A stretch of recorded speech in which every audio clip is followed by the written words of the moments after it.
Welcome to the Untoxicated Vodcast, our YouTube channel. This is our Do You Belong in Echoes of Recovery video series. This is video number 5. Should I stay or should I go? That's a topic that we cover a lot in Echoes of Recovery. It's not just a Clash song. It's not just a Clash song anymore. Did you want to sing for our audience? Oh, God, no. Okay. They would not want that at all. Nobody wants that. Nobody wants that. She's right. Yeah. Well, if we're not going to sing, let's just talk about it. So this, should I stay or should I go, is a question that a lot of people who join us in Echoes of Recovery are facing. Nobody that I've ever met takes marriage lightly. Nobody gets into long-term partnerships in a lighthearted way. Everyone really, really wants it to work out. But when you get to the point where you're pondering, can I make this work? Should I stick around and see what happens? Or should I make that really hard decision to go? Having support for that decision is really important. Yeah. Let's talk a little bit about the kind of support that we offer in Echoes of Recovery. Yeah. Well, one of the things we don't do is we don't give advice.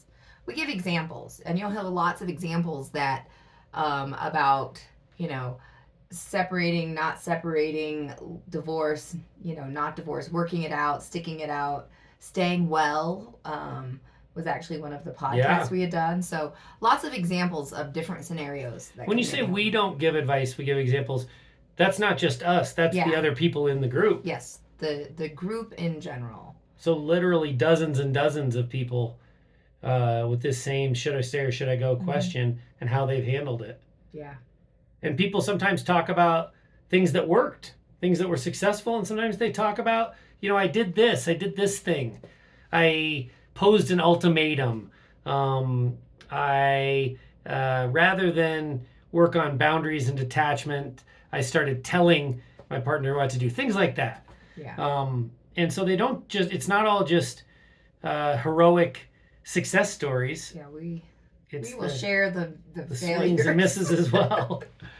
Well, we're humans, and there's no playbook for this. Exactly, because there's lots of failing that you feel like failing going on. But you got to try everything. That's right. And the other thing about our Echoes of Recovery group is we have people in every possible relationship status you can imagine.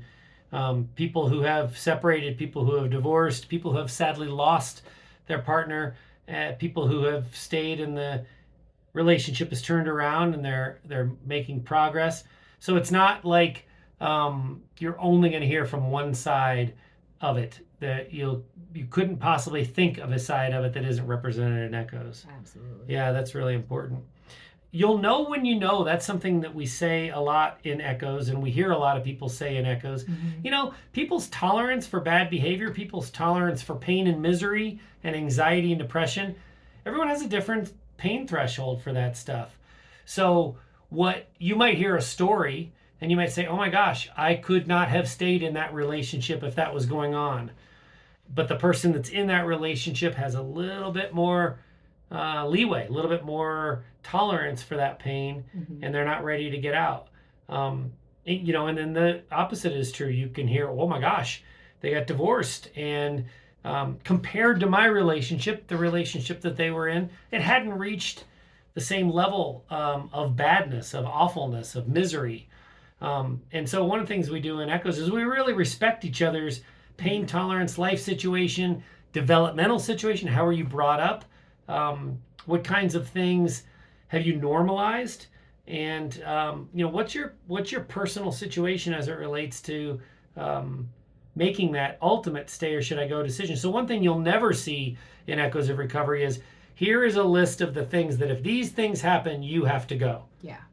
It just doesn't work that way. Well, and I think that the group environment and the group support that you'll get will help you decipher what is an insecurity and your instincts. And I think that is a big key in the you'll know when you know. When you start feeling a little more confident about yourself, about your plan of action, what you can tolerate or no longer can tolerate, and you're getting backup support and verbal support, and you know that you've got a lot of, those examples that you can kind of glean from, I think it helps level out, like, what's an insecurity and what's an instinct? What are you really feeling? And you can kind of get your way through that muck and muddy feeling that you might have inside your head.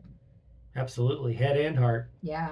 Sherry, what about detachment? You know, when people work on detachment and their boundaries, ultimately, if their nervous system is still activated and they're in a situation that's untenable and they're in a lot of pain, they start to move toward the go side of the should I stay or should I go. People look at temporary, first emotional and then eventually physical separation. And I think people often think, gosh, you know, once I do that, if I sign a lease for an apartment, it is over. Right. What would you say about that?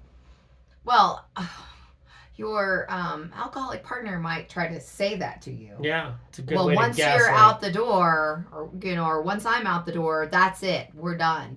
But I think that it's I think it's a listening to your instincts, but it also will help, I think, clear up so much when you can get your nervous system regulated again, when you have that separation, when you can think more clearly without having your alcoholic partner be there and overshadowing the situation. I think that a lot of people feel maybe suppressed by their alcoholic partner, and so they really can't decipher what it is they really want from themselves or what they really need from themselves. I had a little bit of that, like anxiety on making a decision or making a choice when I didn't know how you were going to react in your drinking days. So it's as simple as that, as to maybe emotional abuse, physical abuse, verbal abuse that happens. So when you can detach within your house and you start feeling a little bit more confidence, but you know that that's not going to be enough. Separation doesn't always mean the end. We have a lot of people who have separated, for long term, for a year, living in different households that have reunited and worked on their relationship, and they're in a really good spot. Sometimes it starts with an inpatient rehab situation for the drinker, and the loved one of the drinker who is at home starts to feel more comfortable. Their nervous system gets out of activation, and they get away from walking on eggshells, and they realize, I need more of this. For the healing to take place, I need more time in this situation. And sometimes physical separation gets extended because of that. Yeah. All of this stuff takes so much time. Well, and the rate of recovery, I don't want to go into this too much, but the rate of recovery between the partner and the alcoholic is so different. So you're on different speeds. Yeah. So sometimes the healing journey under the same roof is really, really hard, from what we've been told by some of the people in our group. We've emphasized on this video that each individual situation has a different individualized right move, right next step forward. And that you won't, in Echoes, hear people telling you what to do and being definitive as though there's only, one course of action. One area where the science is becoming more and more clear, the experts are becoming more and more decisive, and the examples and experiences, not just in our lives, Sherry, but with the people that we've worked with, are all pointing in the same direction, is as it relates to this old concept of, I'm just going to stick around until the kids get out of high school. I'm going to stay for the kids. And what we are learning is that what the kids most need is to see a parent that is confident and intelligent and protective and nurturing and loving and all of those things, and is willing to take action. So the idea of being a doormat until the kids are 18 and out of the house for the sake of the kids is actually, that's not the way it's being advised these days. I just heard another expert earlier this week, Bessel van der Kolk, who wrote the book The Body Keeps the Score, who is a PhD and an expert in psychiatry, he talked about the fact that one of the things that makes trauma worse, especially in developmental situations for kids, is when somebody stands by and allows the trauma to happen. So if you're the partner of an alcoholic and the alcoholic is inadvertently, not saying that's on purpose, but is causing trauma in the household, and you're staying so that you can keep the family together, your inactivity can be very painful to your kids and have long-term consequences.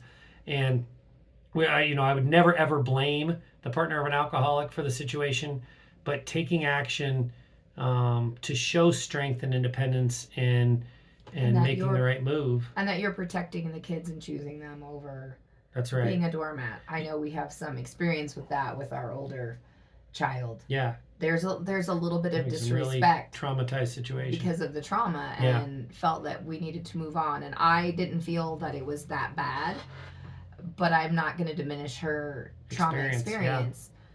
Yeah. I felt like if I knew if it was bad enough, I would have left and taken the kids, because I grew up in a situation where it was bad enough and my mom did leave. And there is a huge difference, even just between my sister, who's almost 7 years older, that lived in the trauma more, versus myself and our nervous system regulation now and coping mechanisms are vastly different. So, but you do a good job of validating her experiences and making her realize that, the way she feels, there's nothing wrong with that. Mm-hmm. We've all got our recovery work to do, that's for sure. Yeah.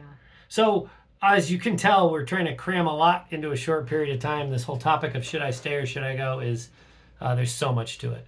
And it's something that we work on quite frequently with no predisposed opinions and no, plan to tell you what to do.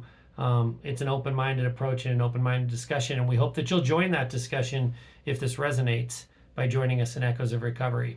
No judgment zone. That's right. If you'd like to hear more of our opinionated ramblings, please check out the Untoxicated podcast. And if you're more of the reading type, go to soberandunashamed.com. If you're picking up what we're laying down, please check out shoutsobriety.org or echoesofrecovery.org. We get what you're going through. You've got this, and we've got you.